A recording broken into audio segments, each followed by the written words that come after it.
Bonjour à tous amis auditeurs, voici la minute du bonheur. Et aujourd'hui, vocation égale possibilité. Je voudrais bien apprendre telle langue étrangère, le dessin ou la musique, la couture ou la philosophie, devenir astronome ou médecin, danseuse ou journaliste, faire du théâtre ou du vol à voile, mais je ne pourrai jamais. Voilà l'une des façons dont vous vous limitez vous-même. Vous refusez les biens qui vous sont offerts, car de la part de la loi de la pensée créatrice, toute vocation apporte avec elle les moyens de réalisation indispensables. Tout être humain a une vocation. Lorsque des parents vous disent « Mon fils n'a aucune sorte de vocation », c'est qu'ils n'ont pas bien observé, ou plutôt parce que le garçon a manifesté des goûts dont ils n'ont pas su ou pas voulu comprendre le sens. Un exemple. Le fils d'un commerçant n'est heureux qu'à la campagne. Il passe ses vacances à travailler avec les enfants des fermiers, se passionne pour les races bovines ou ovines. On se moque de lui, sans comprendre qu'il montre ainsi une vocation pour l'agriculture.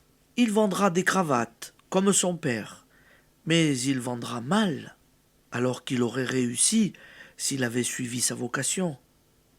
On réussit toujours lorsqu'on suit la voie que trace l'esprit en nous, parce que nous utilisons alors instinctivement la force d'attraction de l'amour. Nous travaillons avec ténacité et passion. Mais il faut que vocation s'accorde avec travail.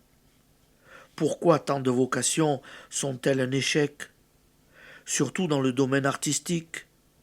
Parce que trop de gens croient qu'il suffit d'être doué. Ils ne fournissent aucun effort et se contentent d'un brillant à peu près. D'autres s'acharnent, mais pour peu que la famille soit hostile, ils se laissent persuader qu'ils ont embrassé plus qu'ils n'en sont capables d'étreindre. Et le premier, je te l'avais bien dit, les condamne à la médiocrité. Dans ces cas-là, combien l'attitude du recueillement matinal est utile. Votre guide intérieur ne vous trompera pas. Votre vocation véritable vous apparaîtra avec une force éclatante et vous donnera puissamment les moyens de la suivre. Si vous observez les lois de la pensée créatrice, les circonstances les plus inattendues viendront à votre aide. Quelqu'un murmure « Pour moi, il est trop tard ». Il n'est jamais trop tard. L'esprit ne vieillit point. Application.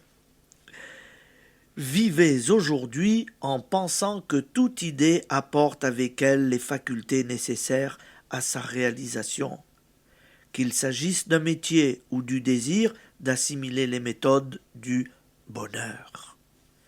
Déjà, ce désir signifie que vous en avez le moyen. Allez, bonne journée amis auditeurs et à demain.